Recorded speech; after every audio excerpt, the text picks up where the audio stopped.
Hey, and welcome to a brand new episode of Straight Up Sugar Podcast. I am your host, Calvin, and today we're talking about we're having a show today that's a little bit something that's out of my territory that I really don't really get into much. But here at Straight Up, we're all about embracing each other's cultures. If you pay attention to our shows, we went to Africa, we went to Europe, and we talked about different cultures, but something that we really haven't touched on was something that's really dear to me because most of my friends are of the Latino Hispanic community, and I feel like I have to do more for this community since I embrace them and they embrace me, and I really feel like there's not a lot of coverage of what we do, and there's a lot of misunderstandings that's with our community with them, and with it being in America, it's always black and white. And it's never in between. And we did a story about the Asian discrimination, but in my opinion, I feel like the Latino community is often looked over on both parties, and I feel like I have to just understand what they go through that the media or people like myself don't understand. Not because we refuse to, is that we don't never go in detail about it and ask the questions that they want us to understand. So, with that being said, today I have a great guest. She's a friend of mine. We talked outside of the show. I know she does great work, very headstrong. Without further ado, help me welcome Miss Cynthia Santiago. Cynthia, how you doing, man? Hi, nice to thank you for having me. Nice to be here. And I'm always willing to talk about the real deal on the immigration issues. It's my passion. Yeah, my bad. Cynthia Santiago, attorney at law. So I got to make sure I throw that on there. So, like I said, thank you so much. She is an immigration lawyer.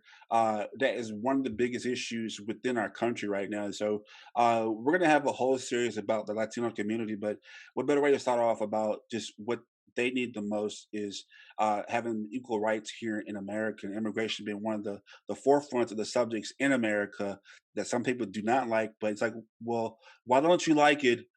Because you don't understand it. So we have Cynthia here to help us understand it. So before we get into all the logistics of it and everything like that, tell us about you and where you're from and how did you get into law? Yeah, so I decided I would be an attorney at the age of 9. I was raised in California, in Los Angeles. I have working class parents. My parents immigrated to the United States, and my dad is from Mexico, my mom's from Guatemala, and we lived in a community of color, a community where there was police harassment, there was some gang issues, and there was a lot of that kind of brutality against our community. And so, what happens in those communities, as we all know, in many communities of color, is that there's a lot of targeting. And so, my brother was profiled and targeted for a crime that he didn't commit. And he went through the legal system as an 18-year-old. He, was unjustly convicted, sent to prison, spent about 3 years in prison, and it just really impacted my growth as a child, seeing your parents in court, not understanding what the process is, and then not having the funds to pay $20,000, $30,000 for a trial for criminal defense attorney.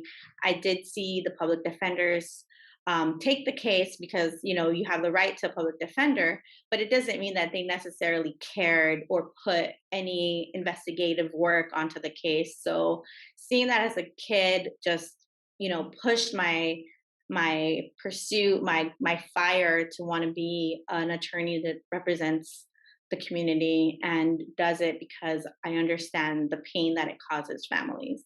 Right. And you've been there and you've seen it in person. So that's very commendable that you do that. And part of me, that's kind of one of the reasons why I don't want to get into politics, but it's like, man, I see my people struggling, like, and I've been out to the forefront. I know how it is. And definitely commend you for doing that. And I want to talk about something that I saw on your Facebook that you're very proud of, is that just to see you getting sworn in, that was a beautiful video, seeing you getting sworn in. And I don't, my sister myself, she is in pre law right now, and she's worked with students, foreign exchange students, and she's seen the impact of them coming to America and this them wanting to be here compared to where they're from.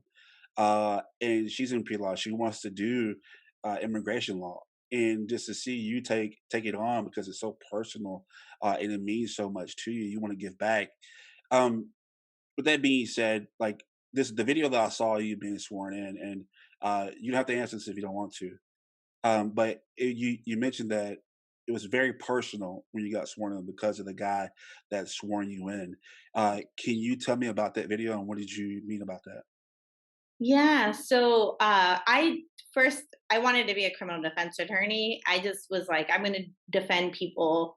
But when I was in law school, I was placed in I was working with an attorney, and I was placed at the Mexican consulate, and I was working at doing intakes with families. So families would come in, and now their family member had been arrested, and they did not have immigrate. They didn't have legal status. So there was this other layer of what happens when the person can potentially be deported for this crime that anybody else that has status, just gets maybe a day or two in jail, and this person maybe has a DUI or a no license offense, and they're potentially getting handed over. They're being basically given to ICE officers to be transported to an ICE facility or to be deported.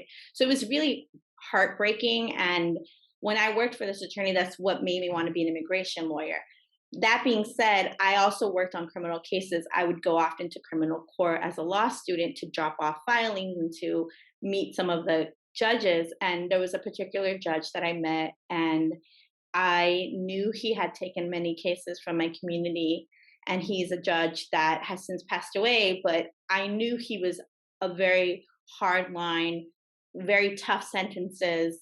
And some of those people, I actually also knew that he had sentenced them to prison, then leading them to be deported for life back to their home country. And so, and the deportation happens in immigration court, but due to that sentence, they were then, put into removal proceedings to be deported. So it was a very personal, it was me standing as a testament for all those lives that I knew, that I cared for, that I love, and just saying like, we are going to defend folks in your courtroom, sir. And I had a lot of respect for him. He respected me, but I felt like that would be something that I wanted to stay. I wanted to say it. I wanted him to see me as a brown woman from that community and know that I was there representing folks that I cared about.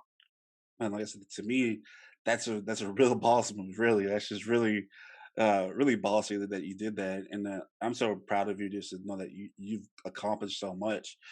Before I go into my next question, I.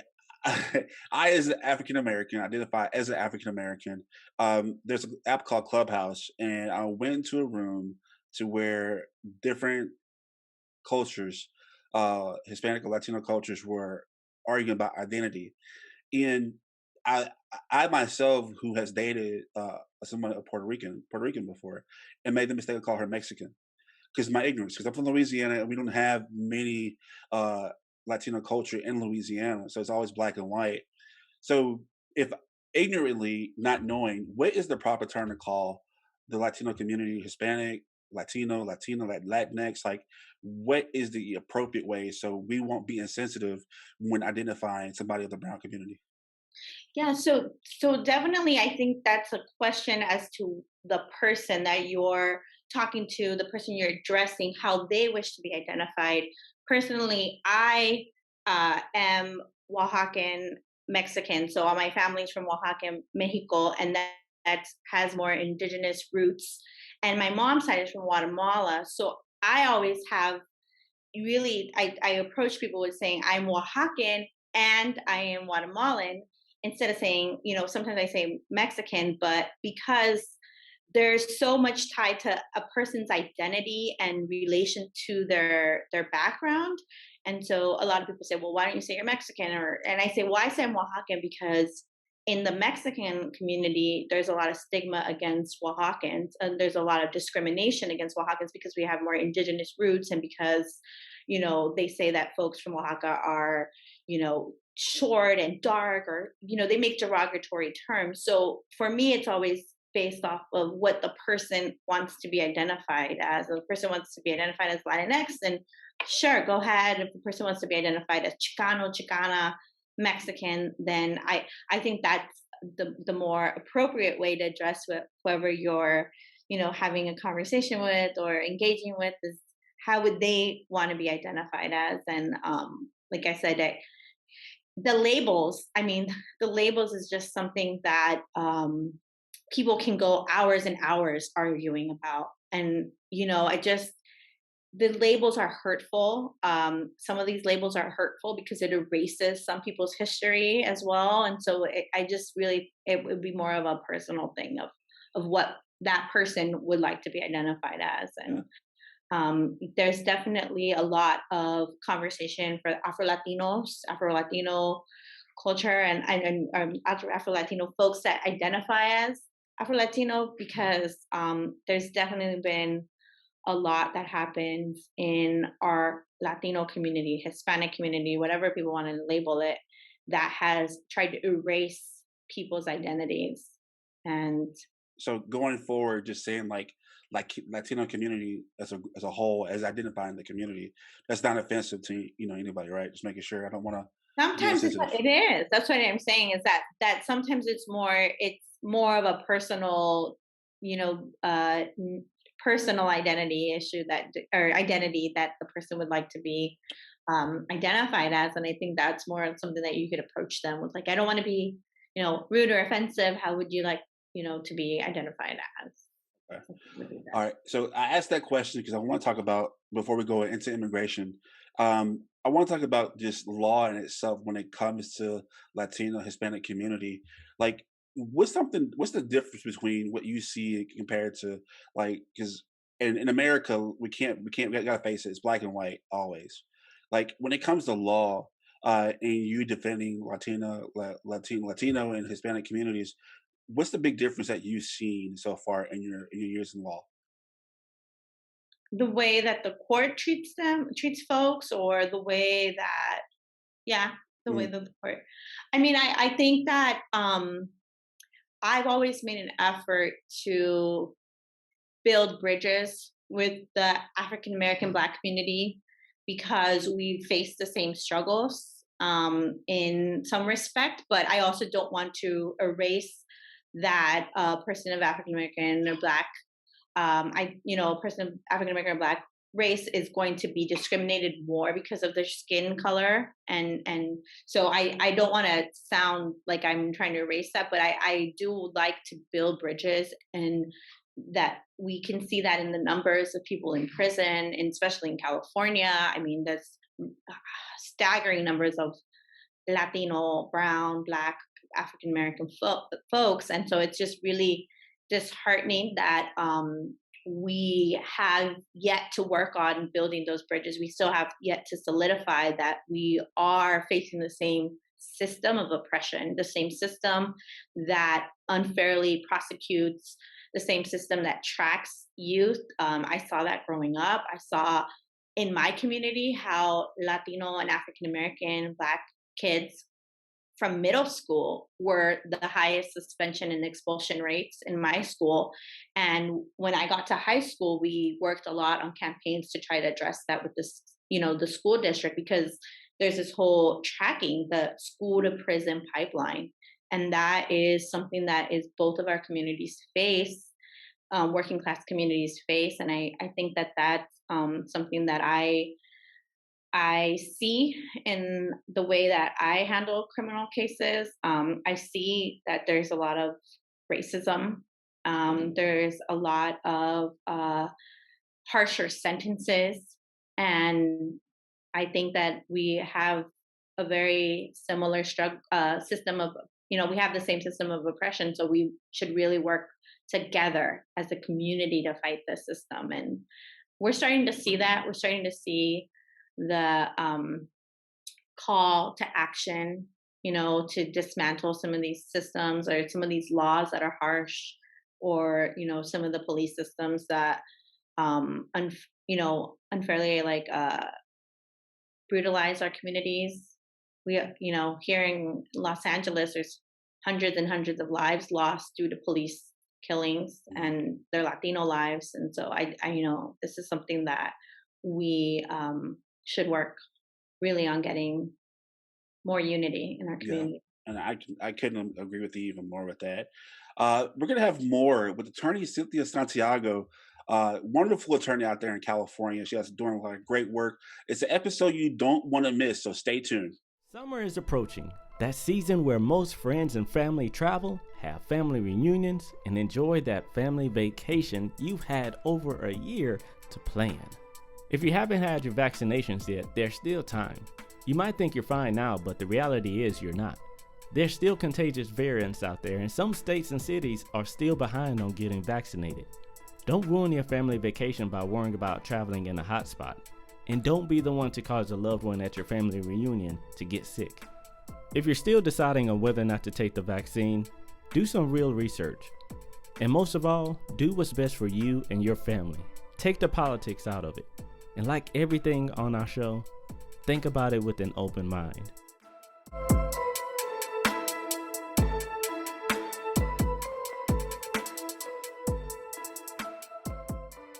Straight up means to be able to speak in a way that is straight up, to be honest, and to speak your truth. Raw, uncut, you know what I mean? It's blunt, straight to the point. This is what it is. It's just a place to be open and honest, and that's what I appreciate most about it. And it provides a place for community members to come together and just be straight up with each other about things that are going on in the world, because it affects all of us. Unfiltered, raw, with all the cursing that Calvin does. Straight up is just being real, telling it like it is, being you. Being solid, being who you are, no matter what it is, no matter what situation you're faced with, right? This is who you are. It really speaks to me, saying it is what it is and it ain't what it ain't, straight up. All right, welcome back to the Straight Up Show podcast. I am joined today with attorney Cynthia Santiago, attorney out in California. As you heard, she is doing some great and wonderful things, especially with the Brown and Latino community, more so Latino community. But she's taking her personal struggles that she's seen growing up, and she's making a difference by going into law and handling business the right way. And I say boss moves because if you follow her on social media, she's really making a big impact. So once again, Cynthia, thank you so much for joining us today. Thank you. Yes, ma'am. So, and a lot of y'all don't know this. I try to keep my personal life out of the media or whatever you want to call it. But I used to work at USCIS. If you don't know what that means, it's the United States. Make sure I got this right. Memorize it. The United States Citizenships and Immigration Services. And so that used to be something that I used to do for a living temporarily before I had the infamous accident that you all know about. I can say honestly, Cynthia, working in that system for the government, it really hit home because and I'm ignorant to a lot of stuff, and we all are, and that's just me being real with anybody. And I think one of the most traumatizing cases I heard is when the previous administration had a ban on people coming to America, and there was a call I took from a gentleman whose father waited 5 years just to come back over to America. And when he heard that, he was like maybe a week or so away from coming to America. And he heard about the ban. His father got very anxious and had a heart attack and died. And he was waiting 5 years just to come over here. And he heard that news and was so scared that he had a heart attack and died. And so, like, that is just one story out of millions that are going on right now. And, can you talk about just your role in this immigration process and tell us what it is and what you do to help out? And you took me back to when that happened. The airports in LA were just a call out for all attorneys to show up. And I was there frantic, like helping folks. I don't speak, more than Spanish, but I was like attorney here to help and just trying to do my part because it was very heartbreaking to see people waiting for their family members who weren't coming out of the airport, through ICE because of the ban. So pretty much my work as an attorney just really extends, thankfully, because I was able to open up my own practice. So I have been at the border. I've been at, when the caravan came through the border, I was doing on the streets in Tijuana, doing impromptu know your rights. So this is what asylum is. This is, the 5 categories of asylum, and just talking to people about the process and what it was like to, to go through immigration and what it's going to be like to, people with little kids, and potentially preparing them to, well, if you are separated from your kids, this is what you should do. Right. And so I do that kind of work, or I work here within the US on processes like if a person's has an impending deportation and I find a way to get them to remain in the US, I find a motion I can file or something that their previous attorney didn't ever look at, then I file that emergency stay and stop their deportation from happening. And then I work on the really, really sympathetic, the cases that are like very heartwarming and that you see action. It's like DACA, the youth that were able to get some type of relief because they've been here since they were young children. They're undocumented, but now they have work permits and they're able to remain in the US. And I work on getting green cards and citizenship. So my work really, thankfully, because I have my own office, spans from one to the next direction. I worked on a lot of detention cases. I go to the immigration detention centers and I work on trying to get the client bailed out, a bond granted so they can get back to their family. Oh, so once again, like I said, she's doing a lot. I can only imagine how much is on your plate right now. I Um, I'm just so thankful that I think it gives me like a fire when I'm actually being able to do those things, and I can get folks out and I see the reunion happen and things like that. Like that gives me fire because there's a lot of heartbreaking situations too when I do a counsel and I just can't help the person, and it just hurts me, but I have to balance out, the positive situations and scenarios we're in. Yeah, that I couldn't. I've seen that in person. My sister working with foreign exchange students, especially one in particular from Honduras, and that you see that in person, uh, it hurt me to say that somebody's just they don't know where they're going. And this person had an opportunity. She was born in America, or she was born in Honduras, but she came here when she was like maybe 2 months, and America's only been the only thing she knows. But her mom got deported, so they were threatening to deport her, and she's never been to Guatemala, Honduras. Mhm. And it's just it was like, what do they do then? Like, what can they do in situations like that? Yeah, yeah. I definitely try my best on situations. Most of the cases that I take, I really like, if I don't see a resolution to your case, I'd rather just say don't spend your money on this case yet, or just wait till, till we get a change. So I think that's the hard part about this work is that people think that you have all the solutions for their case, and I can't change the law and I can't change the facts of a case. And so I think that it's hard for people to understand that the laws for immigration haven't had a major change since 1996. That's the last time we saw a big change in the laws through Congress.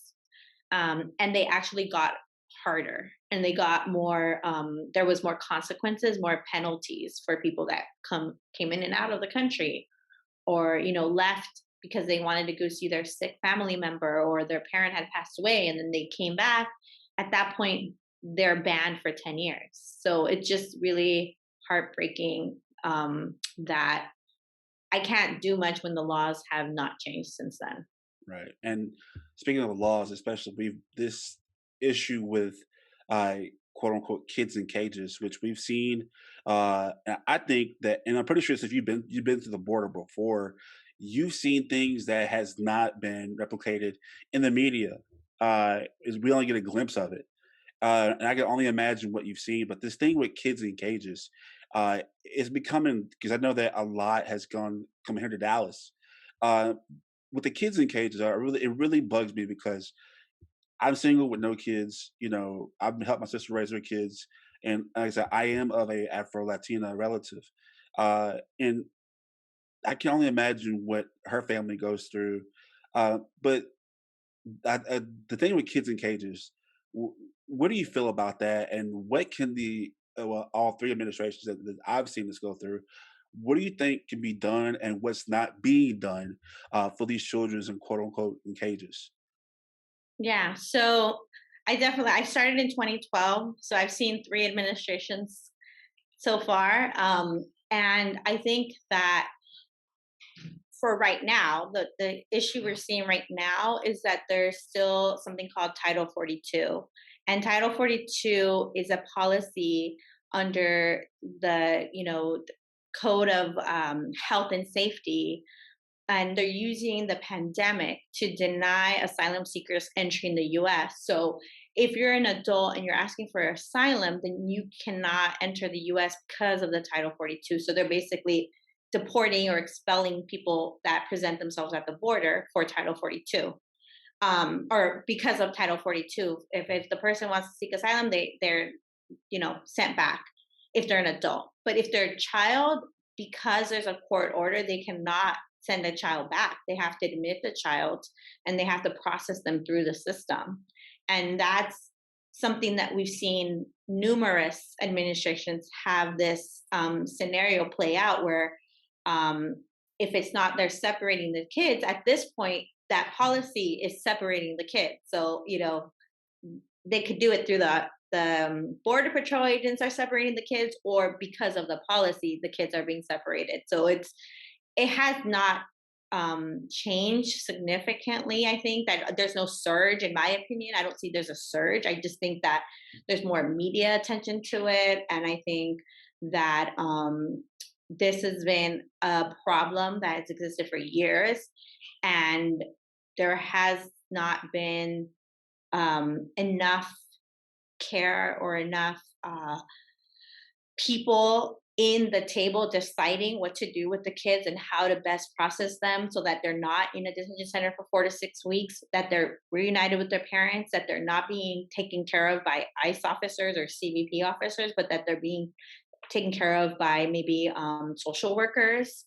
I think that those plans and processes needed to be hashed out, and that they need to have the right people at that table deciding what to do with the kids. In particular, here in Los Angeles County, I think what's heartbreaking is that the process to get the nonprofits and the services that the kids need has been very delayed, and it's been hard to get through into centers for some organizations that do really good work. And I think that there's there's a lot of children that come from communities that are indigenous to Mexico or to Guatemala, and they need interpreters, for example. And if they're not having an interpreter, and that's the problem they saw in the last separation of kids, is that the families did not understand the rights they were giving up, and the children needed interpreters. And it's a very lack of services and the proper services, because those people are not at the table making decisions and are not at the table, helping them plan these processes out. I think that's my opinion of it. Yeah. Wow. And I really feel like, are you saying something? Sorry. No, Oh, I have okay. another. Yeah. Yeah. What were you gonna say? There, and to be, we're going to be straight up, right? So there's a lot of money and contracts involved in this stuff. And so I think one of the recent reports from one of the orgs that I follow was that it's about $775 or something like that, or $750 a day to house a child in these detention centers. So we also have to look at what is, behind the scenes. Is there a financial incentive to have children detained? Wow. And it's like almost forgetting about humanity. You know what I mean? Like human rights and things like that. And my friend, she's been citizen now. from Mexico, and she was like, I don't. She has 3 kids of her own, and we were just like, what can we do? Because we're in our 30s now, and like, we're financially stable. Like, is there not like a fostering program that maybe that some citizens can do to help out? And because nobody wants to see this on TV, that hey, this is happening in America, that these kids are at detention centers and housed so close together, and it's kind of like, all the way back to me in Japanese concentration camps, and it's horrible to see, and this is happening in our own backyard, and Yeah. it's not just a American right; it's a human right. Yeah, I mean, it's great that people also want to step up and like help foster them in the meantime. But I think that we have to go back to why aren't these kids with their parents? And if they got to the border with their parents, then they should be able to cross into the U.S. if they're seeking asylum, and then they're with their parents. Or if their parents are in the U.S., then how can we get them reunited to their parents sooner than later? Because it is very traumatic. There's a lot of psychological damage that's created in children that are unknown. They don't know if they're going to see their parents again.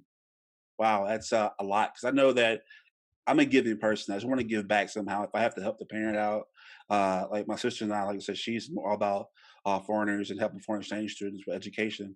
But I mean, if I can help the parent too, I definitely would. I think that all of y'all who are listening, try to see how you can do your part. And if you say it's one thing to say you hate seeing kids in cages, but it's another thing just to post it and make it a hashtag and actually doing about it, because you can post it on social media, but what are you really doing behind the scenes? And this is a platform, and Cynthia's here to tell her what she does. But what can you do? What can I do? You now know what you can do. Okay, we're gonna have more with Cynthia Santiago, attorney at law, on the other side of the break. Stay tuned. Hey, Calvin here, host of the Straight Up Show podcast, and guess what? We're back, bigger and better than ever, with new guests, new straight up topics, and a new way to support the Straight Up Show podcast. That's right. You can now support our podcast by becoming a Patreon patron. Straight Up has 4 different tiers that you can choose from, with each tier having their own perks. Your monthly donation helps us produce efficient Straight Up content that you love so much. For more details, visit our Patreon page at patreon.com/Straight Up Show Podcast 318.